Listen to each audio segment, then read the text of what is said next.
Hello everyone, this is Panda. I'm a professional photographer and I travel as a travel consultant. And 2019, I worked for a organization 501c3 named Porchlight under HUD in the city of Madison in Wisconsin in the United States. And I decided to work for them to make a difference. But within the 30 days of working for Porchlight, I saw some problems that occurred. They hired some guy named John that was harassing me, discriminating, threatening me, called ICE on me, threatened my roommate, forced me to move out my place from downtown to move to somewhere farther where my job was located. Financially cost me tons of money. But not only that, financially and mentally caused me stress. I had to go to the police station and file a police report. The first police report was with Officer Vang. Vang went to him, explained to him, start stalking. This is the last time. He was issued a document. But did he listen? No. He was arrested and issued a restraining order. Porchlight knew about this and did nothing about it. Porchlight knew about these issues with John since August 3rd, when I was nominated for Employee of the Month. So this started because I was Employee of the Month.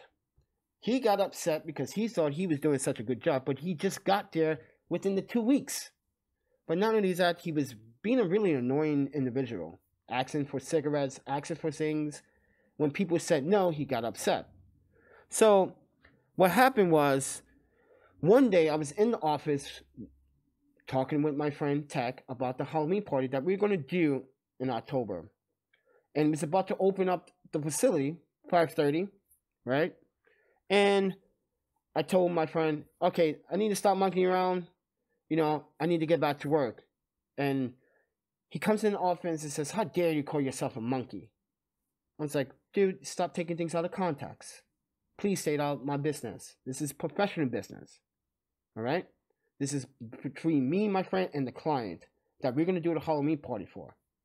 Anyway, that following night, I guess he went out and gets drunk, and he does this. Texts me and threatens me with his family works for the CIA. They're going to do waterboarding techniques.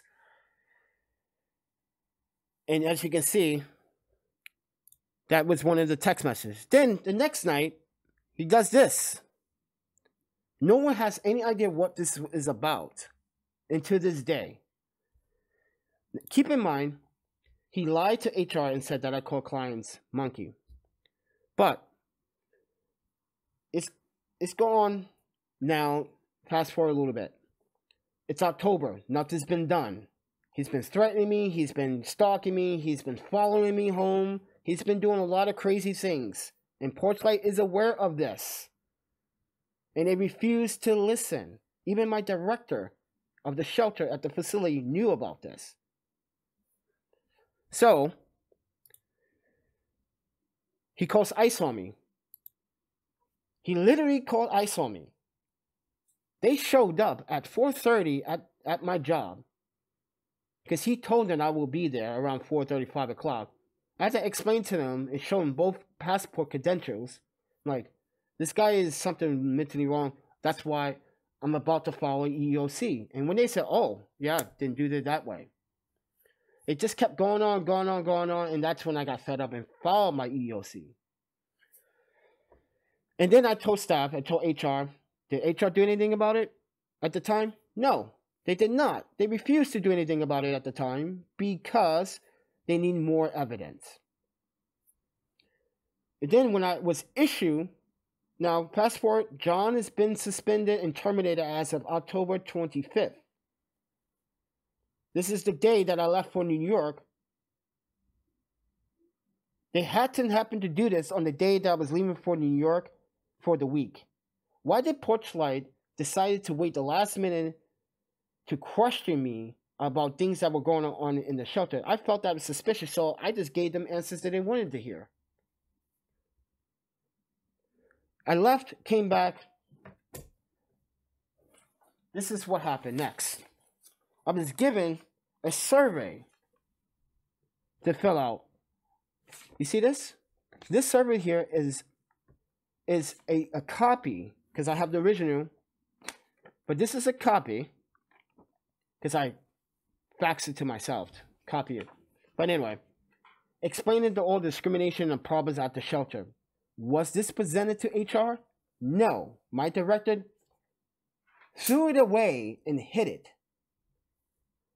Kim, the director's boss, didn't know about that until I showed her. She goes, "Oh, can you send this to me?" Then this happened.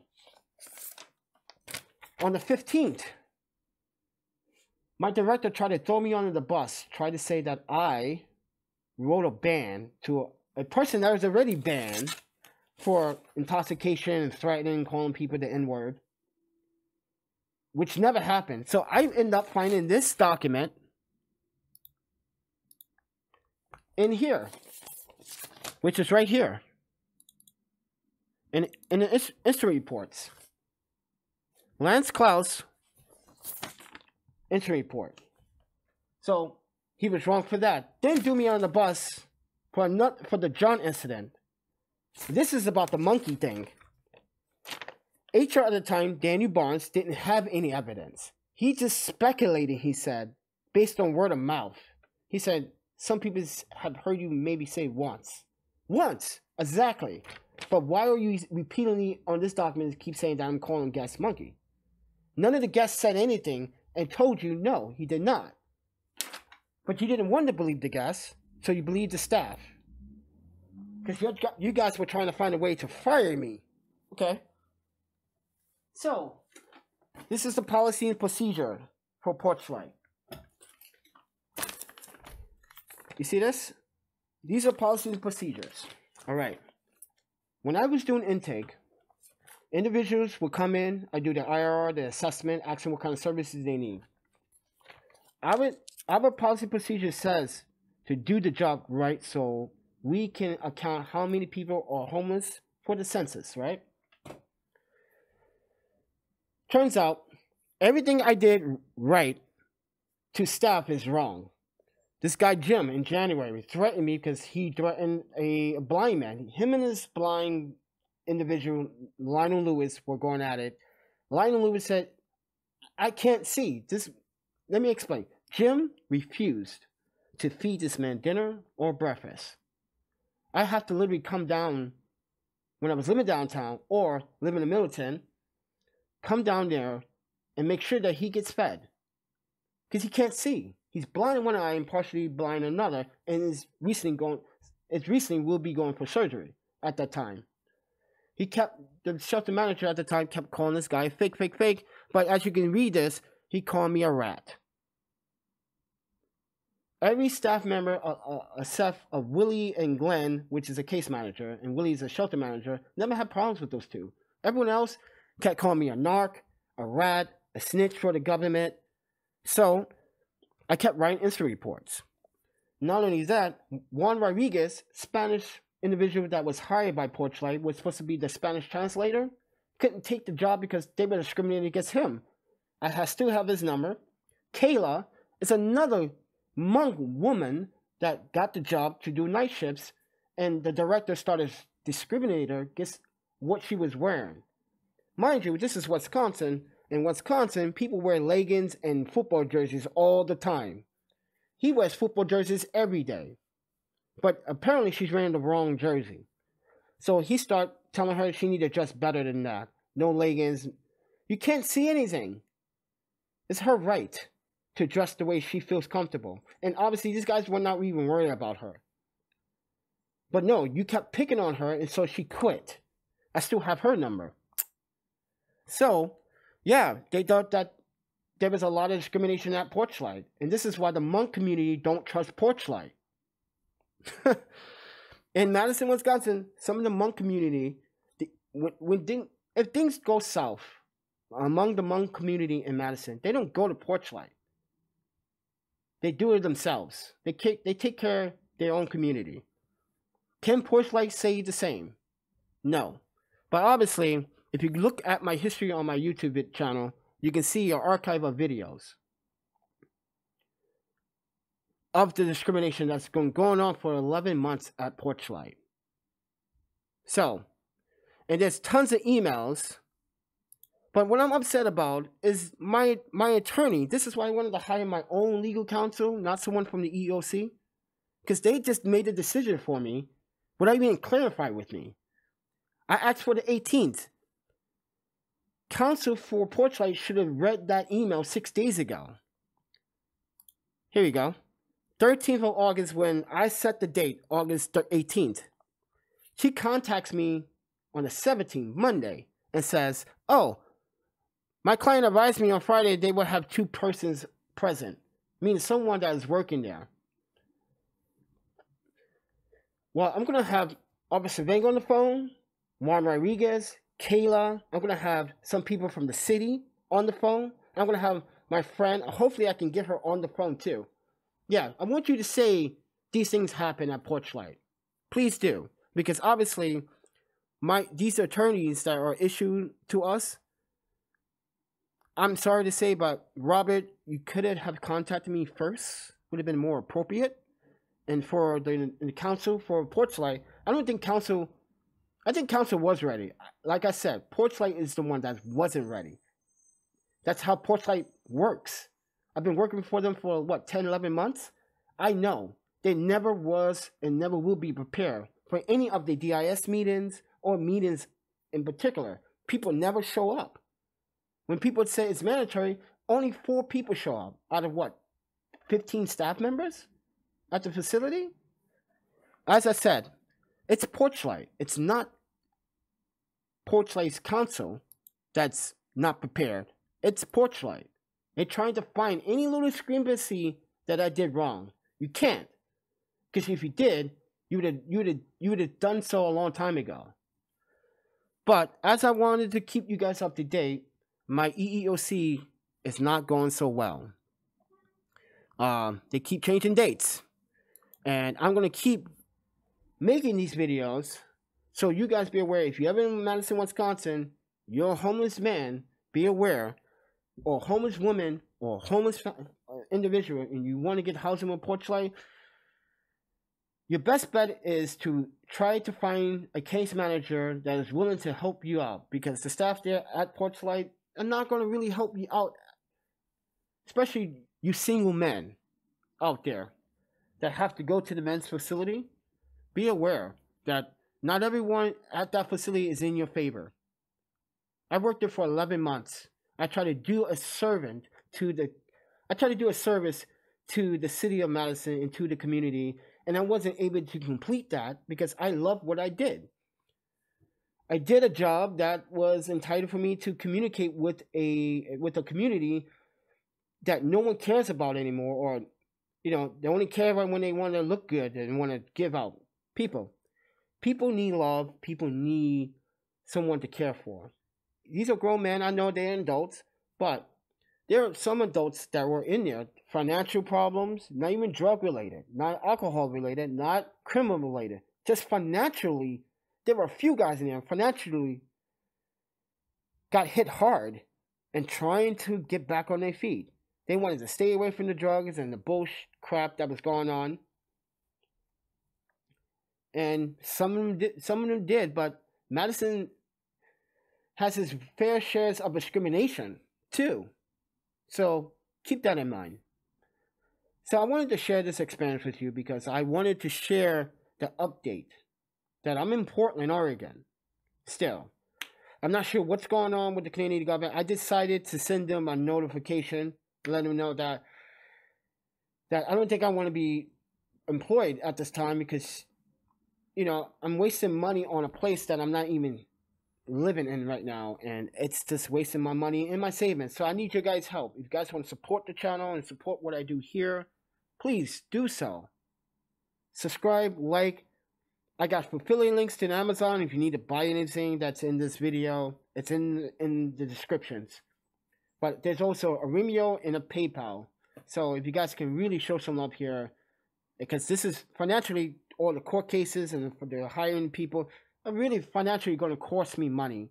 And, this is why I try to make as much content and make much revenue as possible as a photographer, as a licensed documentarian.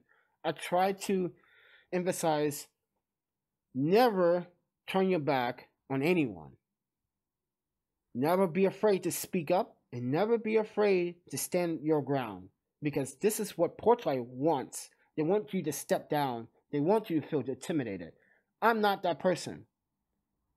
So I wanted to share this experience so you guys have a better understanding that I was just a man trying to, love the city that I like. Went to the university there. I like the city of Madison, but I just don't like the organization that's supposed to be helping the houseless community. And, this is what I didn't want to give them my new address, because they're the ones that leaked my address to John. Keep that in mind. They leaked my address and all my information. How did John get half of the information that he got? And that's what me and Officer Vang want to know. Someone in Porchlight is leaking information purposely. And I'm sorry to say, but, that's defamation right there. And you're trying to have this guy literally try to hurt me. You try to get your staff members to get me fired. I saw the setup. I know what you guys were doing. Yes, even the guests saw that. That was a setup. They're trying to set you up, Panda. Guests called out the bullshit with staff, and they didn't like it. They didn't like the fact that, I had an audience. You know why? Because I treat people fair. And when people don't treat me fair, I leave you alone. When I start talking to you and I separate and I back off, it's for good reason. But with that said, I'm sorry for this video being so long, but I needed to share and I needed to explain what has been going on with these EEOCs. And I hope you guys understand. Please, I really do hope you understand. This was not the plan. The plan was to file the EEOC, get this over with, leave it behind me, find out why they did what they did, and then just move on. But with that said, it's early in the morning, it's Wednesday, and I am about to do laundry. But like I said, I kept all my documents, even the hard copies of these documents, the policies, procedures. And keep in mind, if I didn't say this, I hope I did, that Porchlight has 30 days to respond to any of these IR against staff or any harassment or discrimination. And as I said before, I hope I did, I don't remember, but they had 30 days. It's written here in the policy.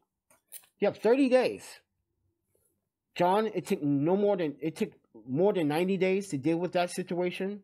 And with the other staff, no one got fired for threatening and causing or even putting their hands on me. No one got terminated. I found that a very abuse of power. But with that said, everyone, this is Panda. Thank you for watching. And I will see you guys in the next video. If you guys want support, please do support the channel. Thank you. Peace.